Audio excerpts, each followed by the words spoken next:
अगर आपको पता हो कि कल क्या होने वाला है, तो आज आप क्या करेंगे? डरेंगे या दुनिया जीत लेंगे?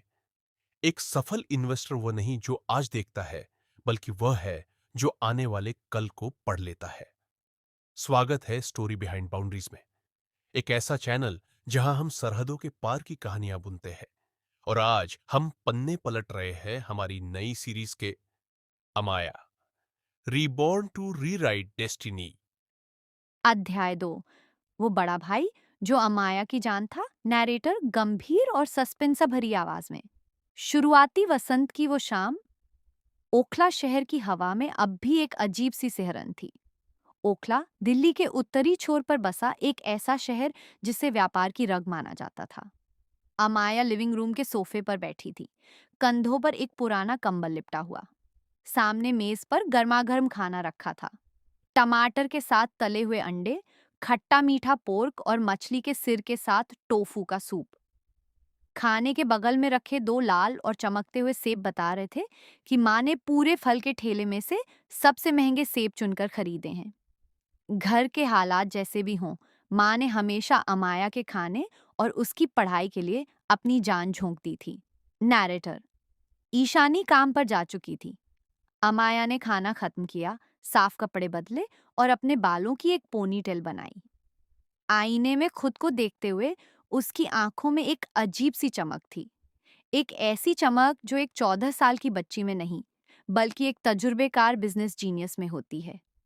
अप्रैल और मई की ओखला की वो नमी। अमाया ने अपना कोट कसकर लपेटा और बाहर निकल पड़ी। सड़कों पर चलते हुए वो उन यादों को टटोल रही थी जो कभी उसके बचपन का हिस्सा थीं। नैरेटर ओखला 5 जिलों में बंटा था। हरितनगर, मध्य चौक, दक्षिणपुरी, उत्तर विहार और वसुंधरा। शहर का सबसे अमीर हिस्सा हरितनगर था, जबकि अमाया का घर दक्षिणपुरी में था, जिसे लोग स्लम, झुग्गी झोपड़ी कहते थे। वहां ऊंची इमारतें उंगलियों पर गिनी जा सकती थीं। शहर की चकाचौंध में ये इलाका किसी पुराने दाग जैसा लगता था। आधे घंटे पैदल चलने के बाद अमाया मध्य चौक के स्टारलाइट बार के सामने रुकी। बाहर आवारा लड़कों की भीड़ थी और अंदर से कानों को फाड़ देने वाला शोर आ रहा था। अमाया नर्वस थी, लेकिन उससे कहीं ज्यादा वो उत्साहित थी, क्योंकि उसका भाई रियांश यहाँ काम करता था। नैरेटर भारी और भावुक आवाज में।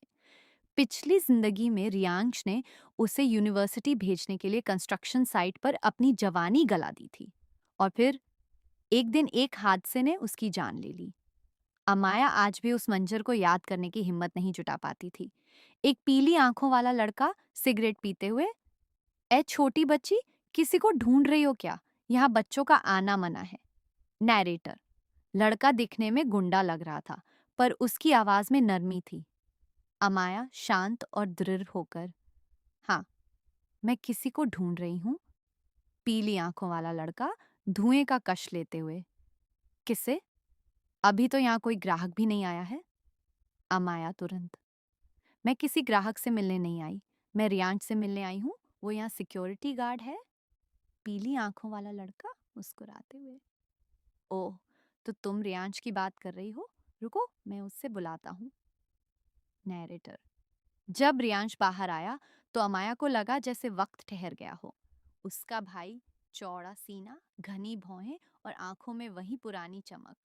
रियांश घबराकर और प्यार से, तू, अभी तो तेरी तबीयत ठीक हुई थी और तू यहाँ आ गई? पैदल आई है क्या इतनी दूर से? नैरेटर अमाया का गला भराया। उसे यकीन नहीं हो रहा था कि उसका भाई उसके सामने जिंदा खड़ा है। अमाया आवाज को संभालते हुए, मैं ठीक हूँ भैया, बस आपका चेहरा देखने का मन कर रहा था।